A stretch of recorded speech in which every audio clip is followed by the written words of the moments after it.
in the entertainment world, two popular entertainers opening up about serious health conditions. Wendy Williams and now Amy Schumer. First, we just learned comedian Amy Schumer reveals that she has a form of Cushing's syndrome brought on by an excess of the hormone cortisol in her body. The Life and Beth star's condition can cause weight gain, fatigue, moon face, and other symptoms, according to the Mayo Clinic. I want to discuss this more with my next guest, cardiologist and executive director for Piedmont Healthcare, Dr. Jane Morgan.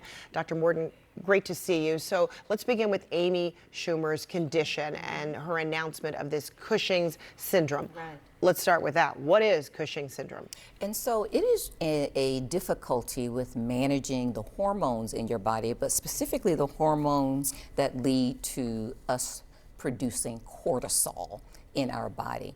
And hers seems to be exogenous, meaning it's not a problem with her body producing it, it's that she is receiving steroids outside the body as medications, and they are interfering with the production. And so it's causing an increase of cortisol because of medications that she's receiving either via her physician or for some other I see. So it's a consequence of something else going on in her body or treatment. That's right. It's a introduced consequence to her body. of her treatment. She described it as exogenous. So it's a consequence of treatment. And how does this happen? Yeah. Oftentimes asthmatics may be on chronic steroids, or people with rheumatoid arthritis or inflammatory bowel disease or autoimmune disorders. There are many disease processes that require steroids as a part of the therapy to control the disease process. But here's one of the side effects. We don't see it commonly, but you can develop Cushing's syndrome. So what's her journey going to be like? Well, presumably, they will begin to taper these medications. You cannot stop them cold turkey. Okay. So you have to gradually reduce the dosages of the medications such that she doesn't have any ill effects of being withdrawn from the medication themselves. But it can be a long and complicated journey and difficult to diagnose, as it seems to be with Amy Schumer. She saw multiple physicians, was not able to get to the root cause of what was happening with that. And yet people were noticing the change in her appearance. You can get a more rounded face, or you can get fat deposition in your shoulders, in your neck, and in your upper torso, or a fat deposit on your back between your shoulders. And presumably people were noticing these changes in her appearance as well. Okay, we're going to wish her well on this journey. Absolutely. And now, former talk show host Wendy Williams. A lot of people were wondering, where is she? How's she doing? And now her family reveals that she's dealing with aphasia and frontotemporal dementia. These are two separate things. They don't always coincide with each other, but tackle forest aphasia, people have heard it more recently because Bruce Willis was diagnosed with having that. But what's going on with her, you think? And so when you look at this frontotemporal dementia, it's sort of an umbrella term for a number of disease processes. We have two areas of our brain for language. One is called Wernicke's on the side of our brain, that temporal area, where we actually receive information, we receive language. And the other is Broca, which is in the front, the frontal area, where we produce language.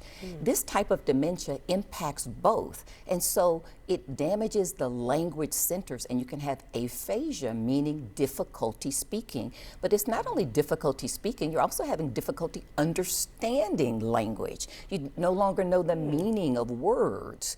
So this is how this can develop. Yeah. So it's interesting because there have been clips that have been released of kind of a, a biopic series on her. Her family says that she was complicit and in agreement with this series, but then in her dialogue, she does seem to comprehend what is being said to her and seems to comprehend and intentional about what she's saying. Do you think that exhibits maybe the early stages of, or what's likely, our viewers to see or people to learn about her condition along the way? Does it only worsen and never really get better? Fred, that's such a great point. As people watch this documentary or this film, there are 7 stages, starting with the early stage, going all the way to the final stages. And you will see that there will be progressive difficulty in utilizing language and understanding language.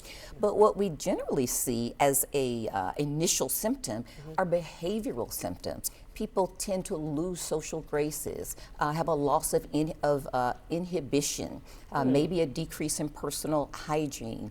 They can also develop obsessions, obsessive disorders like hoarding or inability to throw things away, touching objects within their environment, putting objects into their mouth. So This is these a huge process. inappropriate behaviors that are social behaviors that you may notice first in a person with frontotemporal dementia, as opposed to Alzheimer's. Alzheimer's generally presents initially with a memory loss, as opposed to frontotemporal dementia, or FTD, can present with behavioral issues first and language difficulties. So those are one of the two hallmarks that really can separate those two. Oh, we're wishing her, she and her family the best too, because this is going to be very difficult It as you is. just painted the picture. Dr. Jane Morgan, great to see you. Thank you.